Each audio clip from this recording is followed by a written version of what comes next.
Hello students, next numerical, that is numerical number 13. What is given? A set of 3 coils having resistances 10 ohm, 12 ohm and 15 ohm are connected in parallel. 10, 12, 15 ohm resistances, they are connected in parallel. This combination is connected in series with series combination of the 3 coils of the same resistances.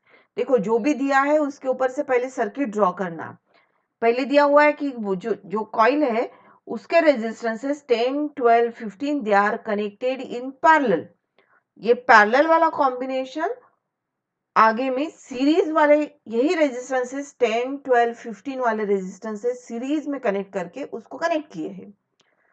Calculate the total resistance and the current through the circuit. आपको ये जो भी combination बनेगा resistance से उसका total resistance find out करना है and the current through the circuit. जो करंट एक सेल बैटरी रहेगी जिसका ईएमएफ 4.1 वोल्ट है. 4.1 वोल्ट वाली बैटरी यहाँ कनेक्ट की है. जो आई करंट फ्लो होगा that I current you have to calculate. Okay, तो अभी ये अगर रेजिस्टेंसेस पैरेलल में कनेक्ट किए हैं तो उसका जो इफेक्टिव रेजिस्टेंस रहेगा 1/R1 कंसीडर. इसको ये जो भी इफेक्टिव रहेगा वो R1 हो जाएगा और ये सीरीज वाले है इसको अपन R2 बोलेंगे. तो इफेक्टिव रेजिस्टेंस अगर 1/R1 है तो 1/R1 it is equal to क्या हो जाएगा 1/10 प्लस 1/12 प्लस 1/15. ओके, और अगर आप ये पूरा सॉल्व करते हो तो you will get 15/60. 1/R1 is equal to 15/60. So R1 क्या हो जाएगा R1 इज इक्वल टू ये ऊपर और 15 नीचे 60/15 it is equal to 4 ohm. Okay, तो इसका जो इफेक्टिव रेजिस्टेंस है that is R1 it is equal to 4 ohm. ना अगर रेजिस्टेंस सीरीज में है तो इनका जो इक्विवेलेंट रेजिस्टेंस रहेगा R2 कंसीडर करेंगे अपन. It is equal to R1 plus R2 plus R3. तो इनको ऐड करेंगे तो 37 ओम रहेगा. So R2 it is equal to 37 ohm. Now this R1 and R2 they are now in series. तो उसका इफेक्टिव रेजिस्टेंस अगर R लेते हो आप तो R is equal to R1 plus R2. ये सीरीज में है सो R1 प्लस R2. R1 मिला है आपको 4 ओम, R2 मिला है आपको 37. उसको ऐड करेंगे दैट इज कंप्लीट रेजिस्टेंस यहां से यहां तक का resistance that is equal to 41 ohm. Okay, अभी आपको ये पूरा रेजिस्टेंस और यहां से जो बैटरी है उससे कनेक्ट करने के बाद कितना करंट फ्लो होगा वो फाइंड आउट करना है. करंट का formula I is equal to V upon R. यहां पे देखो if a battery of EMF is nothing but यहाँ पे पोटेंशियल डिफरेंस रहेगा V बाय R. ये ओम्स लॉ का है. इसमें देखो EMF और इंटरनल रेजिस्टेंस अलग अलग नहीं दिया है. अगर E और स्मॉल r दिया रहता तो we use the formula E is equal to I is equal to E upon capital R plus small r. अभी वैसे नहीं दिया है, इंटरनल रेजिस्टेंस से बैटरी का नहीं दिया हुआ है तो अपन यूज करेंगे I is equal to V upon R. V के value 4.1, R is equal to 41. So it is equal to 1/10 हो गया. If you solve this you will get 0.1 ampere. So the current I which is flowing it is equal to 0.1 ampere. Okay, ये आपका 13th numerical हो गया. Now 14 से लेके आगे के न्यूमेरिकल्स पोटेंशियोमीटर के ऊपर के है. तो क्या है फर्स्ट वन देखो. A potentiometer wire has a length of 1.5 metre. ठीक है, and resistance of 10 ohm. Potentiometer है उसकी जो वायर की लेंथ है 1.5 मीटर और उसका resistance R is equal to 10 ohm. If it is connected in series with the cell of EMF 4 volt. 4 volt का सेल है उससे सीरीज में कनेक्ट किया हुआ है and internal resistance 5 ohm. Calculate the potential drop per centimeter of the wire. Potential drop that is V by L is nothing but potential gradient. We know the principle of potentiometer. voltage per length, use the potential gradient. तो आपको क्या find out करना है, k की value find out करनी है. Calculate the potential drop per centimetre of the wire. पर centimetre, तो आप हाउ विल यू कैलकुलेट, ये जो है EMF वोल्ट में दिया हुआ है, R is equal to 5 ohm दिया है, length it is given in metre, और आपको पूछा है calculate the potential drop per centimetre. तो आपका जो k की वैल्यू आएगी स्टार्टिंग में, you will get it is equal to volt per metre. Okay, और ये वोल्ट पर मीटर को आपको वोल्ट पर सेंटीमीटर में कन्वर्ट करना है. ठीक है, तो it's very simple. k, we know that k is equal to V by L. V is nothing but IR upon L. I is nothing but E upon R plus R. और ये R L हो गया, R by L. सबकी value substitute करो, finally you will gate k is equal to 0.0178 volt पर centimetre. आपको पहले ये मिलेगा और फिर उसको कन्वर्ट करेंगे डिवाइड बाय 100 और you will gate it is in centimeter, because calculate the potential drop per centimeter of the wire पूछा आपको, तो वोल्ट पर सेंटीमीटर निकालना है. ओके, ये हो गया आपका 14th numerical. Next one 15th numerical. बहुत बड़ा हुआ दिखाई दे रहा, उसकी जो थियरी है, उसका जो दिया हुआ है स्टेटमेंट है, लेकिन न्यूमेरिकल बहुत सिंपल है. When two cells of EMF E1 and E2 are connected in series so as to assist each other, whenever they are connected E1 connected in series में connect करेंगे, assist to each other means positive is connected to negative of the another, they assist each other. तो at that time E1 plus E2 हो जाता. their balancing length on the potentiometer is found to be 2.7 meter. at that time assist करेंगे तो E1 plus E2, at that time L1 it is equal to 2.7 meter.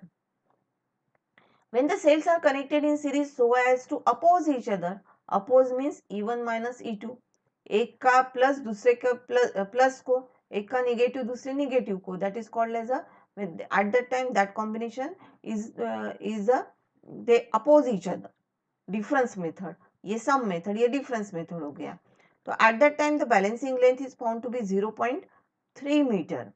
ठीक है, compare the EMF of the two cells. Sum and difference method का use करके आपको find out करना है.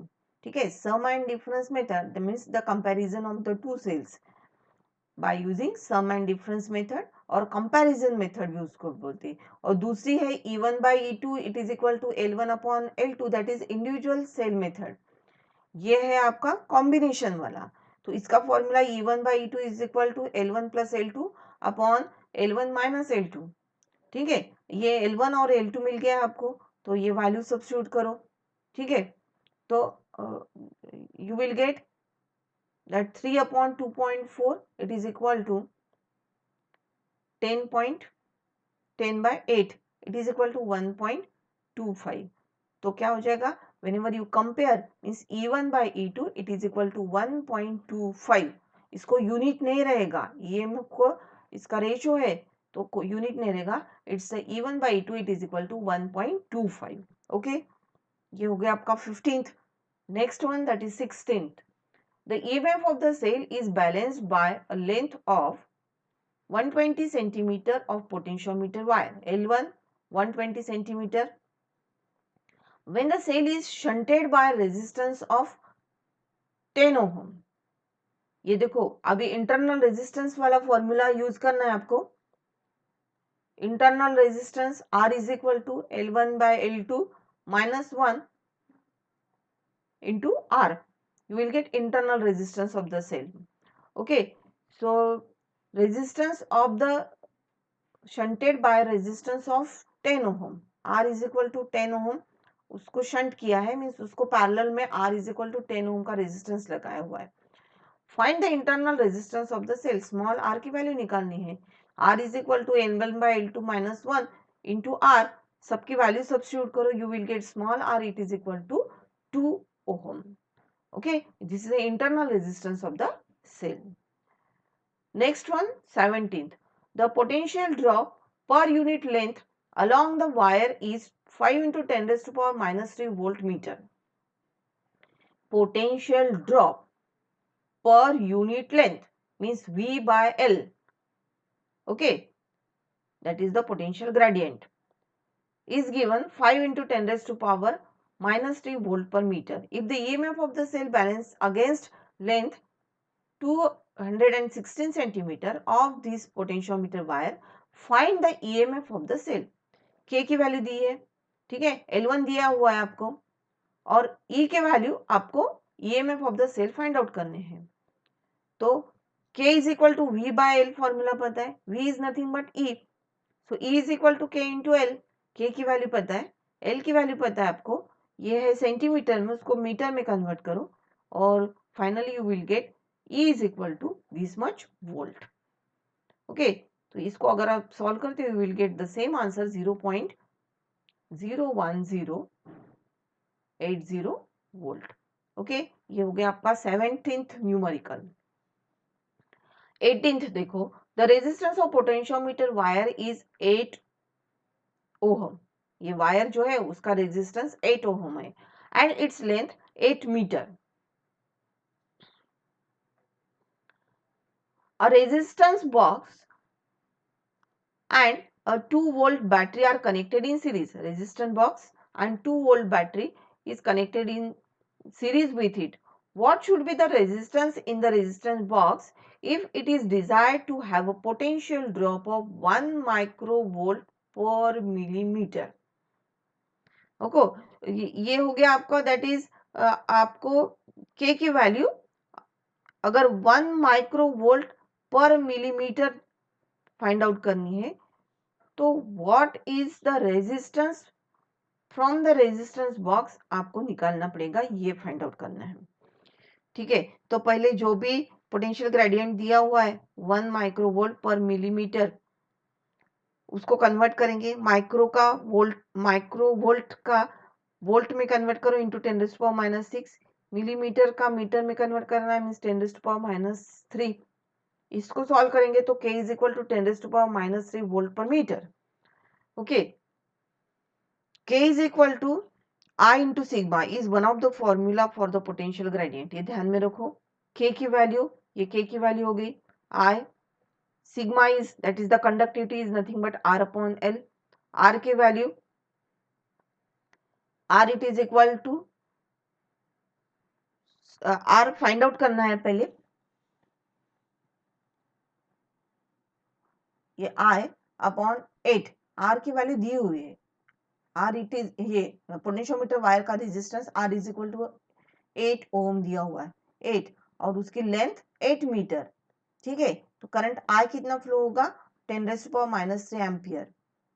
अभी एक्सटर्नल रेजिस्टेंस से कितना करंट फ्लो होगा ताकि आपका potential drop 1 microvolt per millimetre आएगा, और तो उसके लिए आप कितना रेजिस्टेंस निकालोगे यहाँ से वो फाइंड आउट करना है. तो I is equal to E upon R plus resistance from the resistance box. तो ये E is equal to 2 volt की बैटरी है, ये R इज नथिंग बट ये पोटेंशियोमीटर वायर का जो रेजिस्टेंस है 8, R भी हो गया. ठीक है, सो R भी आपको मिलेगा 1992 ओम. स्लाइटली ये आपको अब खुद करके देखो, ये आंसर शायद गलत है. 18th वाला जो न्यूमेरिकल है उसका आंसर 1992 ओम आया हुआ है, आपका देखो कितना आता है. ठीक है, next one 28 numerical. A voltmeter has a resistance of 100 ohm. What will be its reading when it is connected across the cell of EMF 2 volt and internal resistance 20 ohm. इसके पहले ऐसे ही न्यूमेरिकल गया है, तो अभी देखो वोल्टमीटर है, उसका रेजिस्टेंस 100 ओम है, ये बैटरी है जिसका EMF 2 वोल्ट है और उसका इंटरनल रेजिस्टेंस 20 ओम है. इंटरनल रेजिस्टेंस और ईएमएफ दिया है तो I is equal to E upon R plus R हो जाएगा. वोल्टेज, यहाँ पे पोटेंशियल डिफरेंस कितना रहेगा वो फाइंड आउट अगर करना है तो V is equal to IR वाला फॉर्मूला आपको पता है. ठीक है, तो जो भी पोटेंशियल डिफरेंस रहेगा that reading will be show in the voltmeter. I is equal to E upon R plus R, ये R हो गया. E की वैल्यू सब्स्टिट्यूट करो. Capital R means 100, small r means 20. ये अगर सॉल्व करते हो तो you will get V is equal to 1.66 volt. That is the answer for the last numerical number 20 from your exercise. Okay, in this way we have completed our current electricity. These numericals are very simple, so prepare the numericals of the current electricity chapter. It's very important numericals. Practice for drawing the circuit first of all by reading the numerical and then solve the numerical. Formulas are very simple. Okay, in this way we have completed our current electricity chapter. Thank you.